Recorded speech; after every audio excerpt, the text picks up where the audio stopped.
লাইড়পাড়া ইউনিয়নের অন্তর্গত বথুয়াবাড়ি গ্রামের কালী মন্দিরে নির্বাচনী পরামর্শ সভায় সভাপতিত্ব করছেন শ্রদ্ধাভাজন দেবেন্দ্র দাদা। উপস্থিত প্রধান অতিথি হিসেবে উপস্থিত রয়েছেন 10 নম্বর লাইড়পাড়া ইউনিয়নের চেয়ারম্যান, ইউনিয়ন বিএনপির সাধারণ সম্পাদক, বগুড়া জেলা বিএনপির বৃক্ষরোপণ বিষয়ক আপেল মাহমুদ। উপস্থিত রয়েছেন সাংগঠনিক সম্পাদক লাইড়পাড়া ইউনিয়ন বিএনপি জালাল আহমেদ। উপস্থিত রয়েছেন সহ সভাপতি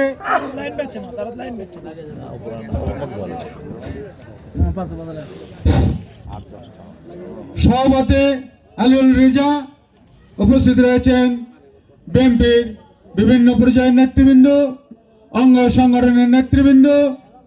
উপস্থিত অত্র গ্রামের আমার মুরব্বী, সমবয়সী ছোট ভাইয়েরা, পর্দার আড়ালে মা ও বোনেরা, সবাইদের প্রতি সালাম, অন্যান্য ধর্মের প্রতি নমস্কার। ইতিমধ্যেই আপনারা বিভিন্ন বক্তার মাঝ থেকে আপনার কথা শুনেছেন। আমরা শুধু এক কথাটি বলতে চাই, তাদের শুনে আপনাদের এই গ্রামে বসবাস, আমি শুধু এই গ্রামের কথাই বলবো না, লাইড়পাড়া ইউনিয়নে হিন্দু সম্প্রদায় যত লোক রয়েছে তাদের যে কোনো সমস্যায় লাইড়পাড়া ইউনিয়ন বিএনপি আপনাদের পাশে দাঁড়িয়েছে এবং সমস্যা সমাধানের চেষ্টা করেছে। আমি আপনাদের সামনে এই কথাটি বলতে চাচ্ছি, যার জন্য দাঁড়িয়েছে, যে নেতার জন্য আমরা দাঁড়িয়েছি, সেই নেতা জনাব তারেক রহমান, সাবেক প্রধানমন্ত্রী জিয়াউর রহমান, সাবেক প্রধানমন্ত্রী বেগম খালেদা জিয়ার জ্যেষ্ঠ পুত্র জনাব তারেক রহমান। আপনারা জানেন তার দুটি সন্তান ছিল, আরাফাত রহমান কোকো এবং তারেক রহমান। আজকে আরাফাত রহমান কোকো আমাদের মাঝে নেই, কি কারণে নেই সেটা আপনারা ভালো জানেন। আর যে নেতা দীর্ঘ 16 বছর পর আজকে আমাদের দেশে এসেছেন, তিনি যখন স্বদেশ প্রত্যাবর্তন করেছিলেন, সেদিনে আপনারা যেভাবে সাড়া দিয়েছেন, জনগণ যেভাবে সাড়া দিয়েছে, ঢাকা শহরে কোটি লোকের সমাবেশ হয়েছে, সেদিনই বলির বিশ্বে তারা অনুমান করেছেন প্রধানমন্ত্রী হওয়ার মতন যোগ্যতা সে অর্জন করেছে। সেই নেতাকে আমরা আমাদের বগুড়া 6 সদর আসনে একটি ভোট দেওয়ার মতন সুযোগ পেয়েছি। যাকে ভোট দিলে সেই নেতা নির্বাচিত হয়ে বাংলাদেশের প্রধানমন্ত্রী হবেন এবং এই দেশ পরিচালনা করবেন আমাদের মহান নেতা জনাব তারেক রহমান। তাকে ভোট দিতে আমাদের কোনো সমস্যা আছে? আপনাদের কাছে আমার একটা প্রশ্ন, আমরা কি সবাই জনাব তারেক রহমানকে ধানের শীষে ভোট দেব?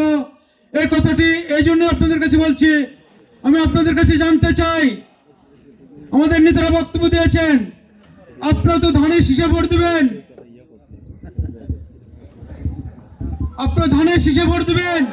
আপনার হাত আলো করে আমাদের একটু স্মরণ দেখেন। আমি কথা বেশি বাড়াবো না, আজকের প্রধান অতিথি উনি কথা বলবেন। আমি এটুকু আপনাদেরকে আবারও আশ্বস্ত করছি, আমাদের মহান নেতা তিনি দীর্ঘ সময় বিদেশ থেকে বলেছেন এবারকার নির্বাচন কঠিন নির্বাচন। আজকে আপনারা অনুমান করে দেখুন, যারা আমাদের সাথে ছিল আজকে আমাদের মাঝ থেকে বের হয়ে তারা এই দল সম্পর্কে সমালোচনা করেন, যারা আমাদের ছত্র ছায়া ছিল। আমি তাদের সমালোচনা করতে চাই না। আমাদের মহান নেতা জনাব তারেক রহমান তিনি 31 দফা বাইরে থাকা অবস্থায় 31 দফায় লিফলেট দিয়েছিল আপনাদের মাঝে আমরা সেই লিফলেট বিতরণ করেছিলাম। এই 31 দফা ছোট্ট করে 8টি দফায় পরিণত করেছেন। সেই 8টি দফার মধ্যে মা বোনদের ফ্যামিলি কার্ড রয়েছে। এরকম একটি করে কার্ড আমার মা বোনেরা পাবেন এবং ওই পরিবারের যে মা প্রধান তিনি হবেন এই ফ্যামিলি কার্ডের উত্তরাধিকারী। সারা বাংলাদেশে প্রথমে 50 লক্ষ কার্ড দিয়ে শুরু করবেন, 4 কোটি কার্ডে রূপান্তরিত নেবেন। যখন 4 কোটি কার্ড হবে তখন প্রতিটা বাড়ি বাড়ি ফ্যামিলি কার্ড পৌঁছে যাবে। আমার পুরুষ ভাইরা রয়েছেন, কৃষক ভাইরা রয়েছেন, তারা হয়তো মনে করছেন মা বোনদেরকে খুশি করেছেন, আমাদের জন্য কি করেছেন? আমার কৃষক ভাইদের জন্য কৃষি কার্ড করেছেন। এই কৃষি কার্ড করেছেন, এই কৃষি কার্ডে সর্বনিম্ন 2500 থেকে 3000 টাকা থাকবে। 3000 টাকা থাকবে প্রতি বছরে। 3000 টাকা যখন আপনি পাবেন সুদ মুক্ত সে টাকা পাবেন, আপনার সংসারের যে কোনো কাজে আপনি ব্যবহার করতে পারবেন, বীজ বিছন কিনতে পারবেন, সার কিনতে পারবেন। এই যে একটা সুবিধা, এটা আপনারা পাবেন। এখানে পাবেন সুবিধা, আমাদের মসজিদ, আপনাদের মন্দির রয়েছেন, এখানে ইমাম সাহেব রয়েছেন, মসজিদ রয়েছেন, আপনাদের পুরোহিত রয়েছেন, তাদেরকে সম্মানিত ভাতা দেওয়া হইবে। এটাও তিনি, এই জিনিসটাও তিনি চিন্তা ভাবনা করেছেন। আমাদের প্রতিটা ইউনিয়নে